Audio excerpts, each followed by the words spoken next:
ஹாய்ங்க. இங்க பாருங்க. இதுதான் மஞ்சள் கரிசலாங்கண்ணி. இதுவும் ஒரு வகை மஞ்சள் கரிசலாங்கண்ணி தான். இதுதான் அப்படின்னு எனக்கு குறிப்பிட்டு சொல்ல தெரியல. இதுவும் அதே மாரி மஞ்சள் கரிசலாங்கண்ணி வகையோட சேர்ந்தது தான். சாப்பிட்லாமா இல்லையா அப்படிங்கிறது எனக்கு தெரியல. உங்க யாருக்காவது தெரிஞ்சா நீங்க கமெண்ட் பண்ணுங்க. ஒரு பாட்டி தான் சொன்னாங்க, "இது மஞ்சள் கரிசலாங்கண்ணி தான்" அப்படின்னு சொன்னாங்க. வாய்க்கால் ஓரங்கள்ல, வயல்வெளிகள்ல நெறையா நம்ம இத பார்க்கலாம், இந்த மஞ்சள் கரிசலாங்கண்ணிய. அ அதே மாதிரி இங்க ஒரு சிலந்தி, ரொம்ப பெரிய சிலந்தி, ரொம்ப வேக வேகமா வலை பின்னிட்டு இருந்தது. சரி, பார்க்கவே ஒரு மாதிரி சுறுசுறுப்பா வேலை செஞ்சுட்டு இருந்த மாரி இருந்தது. ஸோ, அதனால அது ஒரு சின்ன வீடியோவா நான் எடுத்து இதில அப்படியே போட்டிருக்கேன். அதே மாதிரி முசுமுசுக்கான் தழை இருக்கு பாருங்க. அதுவும் வந்து ஆப்போசிட்ல நெறையா இருந்தது. சரி, அதனால முசுமுசுக்கான் தழை யாருக்காவது வேணும், இல்ல அதோட சீட்ஸ் வேணும்னாலும் சொல்லுங்க. இங்க பாருங்க, இது ஃபுல்லுமே முசுமுசுக்கான் தழை தான். ரசத்துக்குல போட்டு செய்வாங்க. சளிக்கு ரொம்பவே க்யூர் பண்ணும் அப்படின்னு சொல்லுவாங்கள்ல. அது முசுமுசுக்கான், அந்த தூதுவளை இதெல்லாம் போட்டு சுண்டு வர செலவுன்னு சொல்லிட்டு குழந்த பிறந்தவங்களுக்கு வந்து வச்சு தருவாங்க. நம்ம குழந்தைகளுக்கும் நம்ம வச்சு குடுக்கலாம். அந்த மழை காலத்தில, இந்த பனிக்காலத்தில நம்ம ரெடி பண்ணி குடுக்கலாம். அந்த சைடு பார்த்தீங்கன்னா, அதே மாரி தூதுவளையும் நல்லா பச்சை பசேல்னு நல்லா நல்லா ஃபுல்லாவே தழைஞ்சிருக்கு. அதுலேயும் அதே மாரி விதைகள் இருக்கு. தூதுவளைகள்லையும் விதை, நான் ஃபஸ்ட்டு வீடியோலயும் நீங்க பார்த்துருப்பீங்க தூதுவளையோட விதைகள. இதுலேயும் எனக்கு தூதுவளையோட விதைகள் இருக்கு.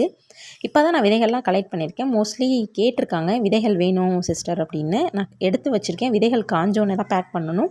நான் பேக் பண்ணிட்டு அதையும் ஒரு வீடியோவா நான் எடுத்து நான் உங்களுக்கு போடுறேன். சென்ட் பண்ணுற வீடியோ எல்லாத்தையும் நான் எடுத்து உங்களுக்கு நான் போடுறேன்.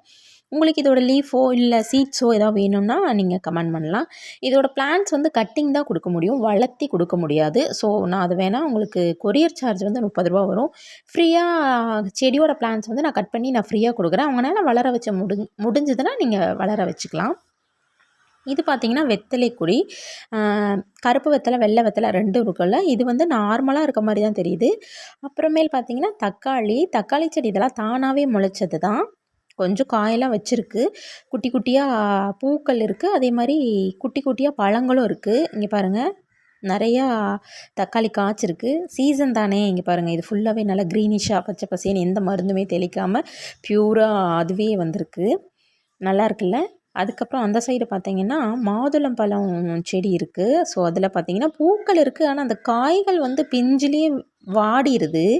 நம்ம எவ்வளோ பாதுகாத்தாலும் அதோட காய்கள் வந்து பெருசே ஆக மாட்டேங்குது. சின்னதிலேயே ப்ரௌனா இல்ல பிளாக்கா ஆயிட்டு விழுந்துருது.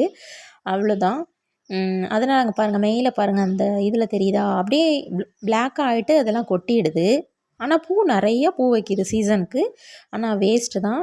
இன்னும் ஒரு ஒரு காய் கூட இதாகல. நான் இன்னொரு மாதுளம்பழம் இருக்கு. அதையும் காட்டுறேன். பாய்.